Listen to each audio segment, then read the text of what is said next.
I don't mean to alarm you, but I've been doing a lot of research on the internet and I found a program called MK Ultra. I may have been through it a couple times. I graduated as an honor student. I realized Fuji also has their own brainwashing program where they program the scrubs of YouTube to accept their programming. Programming is the only word I know. Today we discuss, is the Fuji Magic worth succumbing to the beta testing program of their hearts? All I want is the perfect camera. All I want is the perfect camera. Right now I have a pre-order for the Fuji XH2s in pending mode, and I'm thinking, jump away from it. I don't know, man. It makes me nervous. This magical firmware that's supposed to fix everything, will it? I've seen some results. There was a guy who, he did all animal wildlife, and he was like, the animal I detect's so amazing, and in my brief test, there was moments where it seemed to lock on, so there's hope. But there's a couple things we need to talk about. First, we all know Fuji struggles with their lenses, the autofocus. They have some new ones, those new 1.4 primes. They're good, they seem to be able to handle it, although do they? I never showed you this footage. This is the Fuji XH2s with the 50mm Tony 1, but I stopped it down to 5.6 by accident. And I was like, oh, what a useless video. Oh, stupid, but there's a couple moments here that we have to pay attention to. So far it seems very smooth. It's like, oh, it's very reliable. It's not jumping around. There's no pulsing. Oh, what's that? It's second guessed, and then boom, background, come back. That's what Fuji does. They're algorithms. They do not know what a human body is once it stops smiling at you. You have to, basically your whole show has to be this.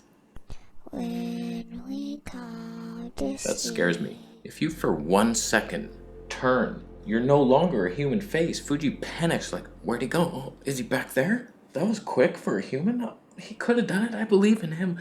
I see a face. They still see faces. It had auto balloon detect. When it latched onto the balloons in the back, I was like, why? It's on multi-area face detection. That's not a face. It's a bunch of big round bubbles.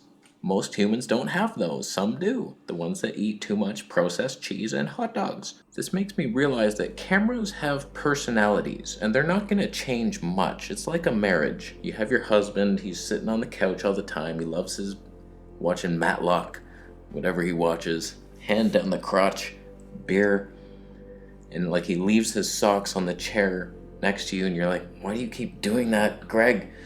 And he's like, they're easy, there. Don't put your socks on the chair, Greg. He's not gonna change. Sony, we know who they are. Amazing tech, color science, iffy. It will never be nice. This is okay, but it will never be like Canon pleasing skin tones, ever. We know that. Fuji, jack of all trades, master of nothing, ever. They're gonna fuck up. Often. Fuji doesn't have the technology or the algorithms to detect when a face turns. Still a face. Still the same thing. Still the same. I didn't morph into a bunny. Okay? Just keep on me. Sony knows these things. They know that this is not a face. Oh god. Fuck you, Sony, you piece of... I saw it latch. Man. Moving along. We learned nothing. Little housekeeping notes. The medium format footage, listen to this one. So I get to that Fuji event. Guy says he has a Fuji GFX 50S Mark II. I was like, how's the video on that thing? He's like, it's shit. It does 1080p. I was like, all right, whatever, I'll try it. Put on that 30mm 3.5, looking through the menus, it's very similar to the XT4, so I'm like, all right, quick, boom, bam, 4K. Oh, it does 4K. Well, whatever. He made a mistake. 50s Mark II does 4K now. So I did this little test, and it was fantastic. Looked like it had phase detect autofocus. And then I'm getting comments from somebody who said, buddy, 50S doesn't do 4K. You suck at your job. I was like, I know you're right most of the time, but not this time, my friend. I have the file. I saved it. It's 4K. definitely 24p, 400 megabits per second, DCI, by the way.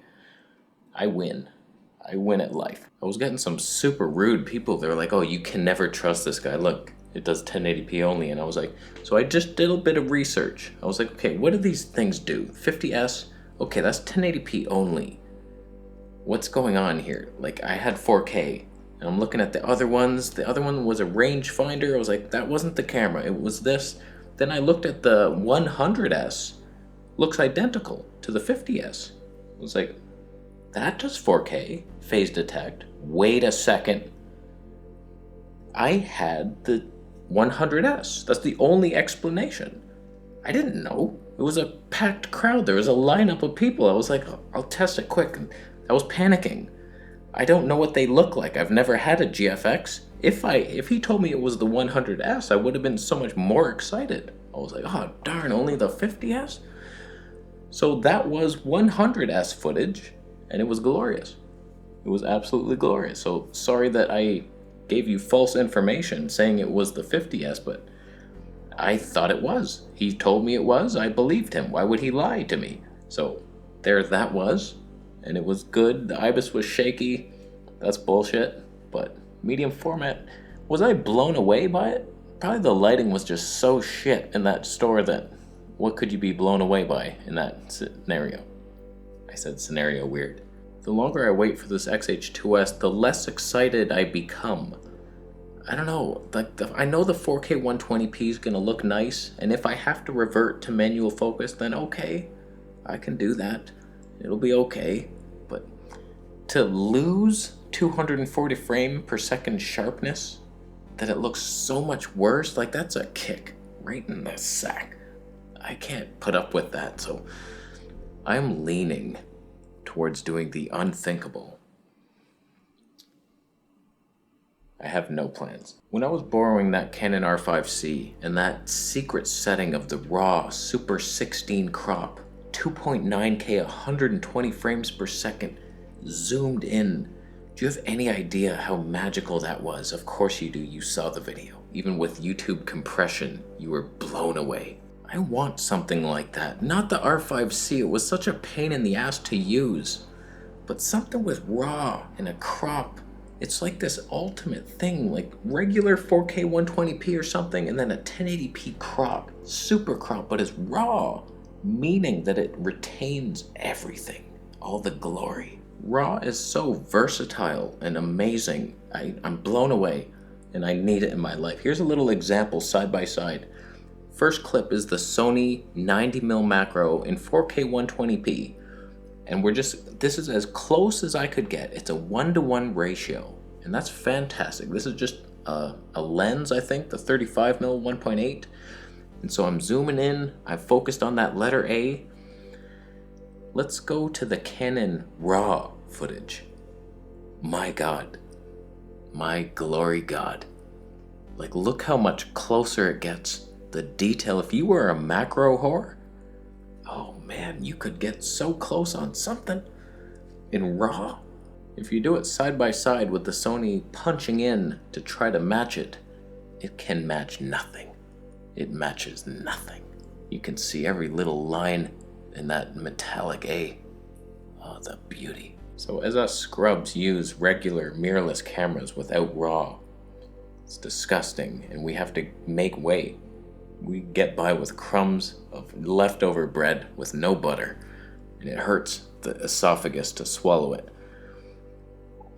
Right now, there's nothing really that exciting that could do what I'm asking. The Blackmagic is pretty much the only other one doing this RAW with a crop, 120 frames per second. I believe it can do auto ISO and auto iris. I don't know that I need that in my life, but if you do that with a Canon EF 70-200 super crop, might be fun, but it's such a gimmick, like a one-use pony. It's like, when would you ever do that? Like, it's the only thing you could do. Shoot in RAW slow-mo with that super crop. Without it, you now have a 70-200 for no reason. It's a photographer focused lens. It's a bullshit lens. What are you gonna do with that? talking head video.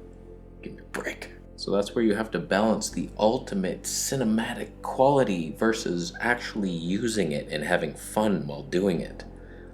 The R5C, like, amazing image. I was like blown, but it's so hard, so annoying, the worst ever. You need a battery pack, then maybe you have something, but not much. Versus like Sony a7S III, you can do everything, almost. It's fun, it's nice, it doesn't do raw with that crop. What does though? Nothing. So should I get the Blackmagic 4K? Why would I? I just picture getting something like that or the Z Cam, and then I'm like, this sucks so much compared to my a7S III, and then I can't even sell the thing. The Z Cam's like, we want to buy a Z Cam? They're like, who the hell is that? No. So we learned nothing other than the Fuji XH2s has jerky IBIS and strange stepping autofocus. The motors don't even, like, what is this? This is what was happening in autofocus. It was stepping like that, jumping. I was like, that can't be good. That cannot be good. I tried updating my XT4 firmware. It won't do it for some reason. I've never had a problem. I download the file, put it on my SD card, and it's like, cannot detect firmware. So my XT4 is screwed for trying that 150 to 600 lens. Never. So that's painful. Not as painful as this Fuji footage, but it is glorious. And my computer is breathing hard just trying to play it. But I don't mind that. I'm sure it'll all be fixed in the firmware once the cult leader disperses it to its minions. Here you go, here's the firmware, suckle on it. Disgusting. So I'm gonna leave after you buy a Panasonic Pony of Hope t-shirt and whatever cameras I have posted for you in the links, the link box. Click it after you subscribe.